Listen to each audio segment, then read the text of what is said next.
going to HVAC trade school? Would you like to know in the meantime, before you start school or when you're going to school, what you can do for a job to get more HVAC experience? Today, I've got a question from a viewer. Thank you for the question. You know who you are, just a man.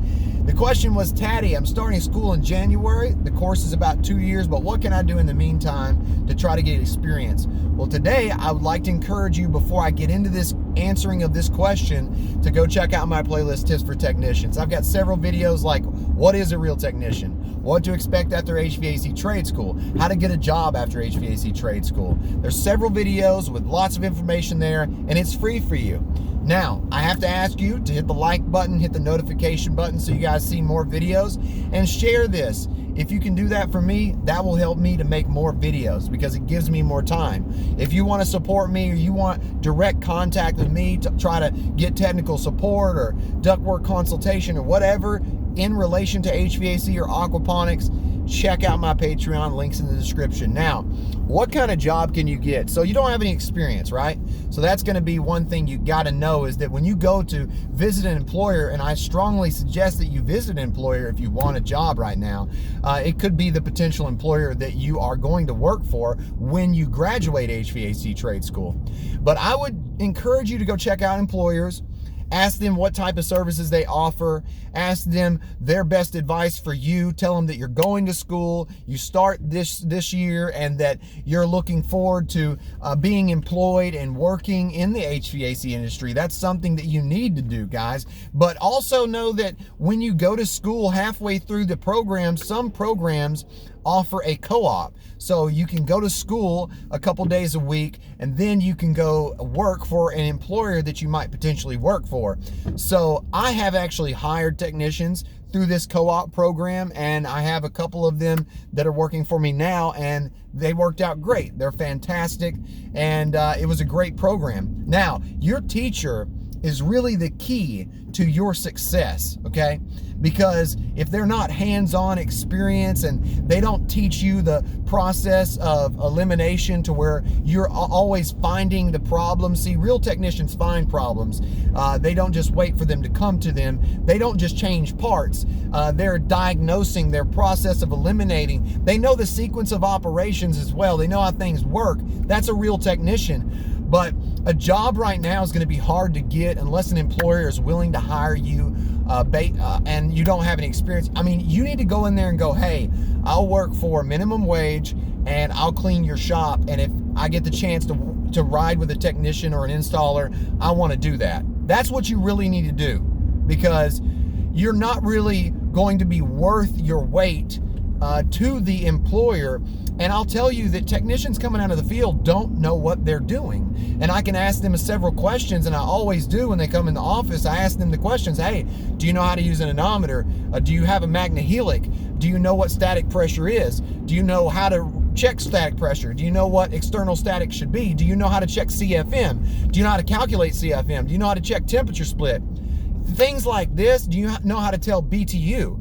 Do you know what the feet per minute on the return and supply are supposed to be? So these things, they don't know. So you don't know it all. You need the experience to really build yourself up and to be able to have a really good foundation so that you are considered a good technician. What is a good technician? It takes 5 years to be a good technician. That gives you enough time, enough experience, enough problems, various equipment. I would tell you right now, the internet is your best friend, right? Like, you have the opportunity to download installation manuals, user manuals for all kinds of equipment, right? It's there. Most manufacturers' brands have their own platforms online, their own apps now, and all the information is there. I can type in a model and serial number, and I can look up accessories. I can look at specifications. I can look at all the installation manuals. This right here helps me in the field to be able to fix equipment that I don't normally work on, which is amazing because, you know, 30, 40, 50 years ago, you didn't have this. So it makes you able to be worth more. You're more valuable. Installation manuals are something that have to be read for you to be a good installer. Some installers never, ever are proficient at what they do because they don't read the installation manuals. So this is key. Getting the job you got to go visit employers. You got to tell them, hey, I don't know anything. I'm planning on doing this. I just want to learn, and I'm eager to learn. And that's one thing the employer is going to look at and go, this right here, this kid right here, he's eager to learn. I want that. I want somebody I can shape and mold to do the way I do it.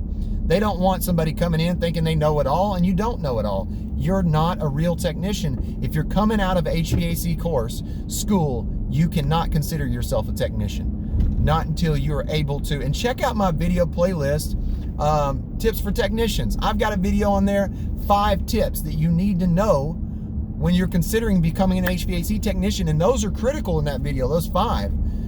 But I hope this helps you. There's a lot to learn. Residential, commercial HVAC, and then residential, commercial, refrigeration. Now there's solar heating and cooling. Now there's ductless, and I love ductless. I love VRF, so that's variable refrigerant flow, and it's going to be something that's going to be more prominent as we move forward because it is way more efficient than conventional. And I think that you're going to see more and more of it. I'm installing chillers now.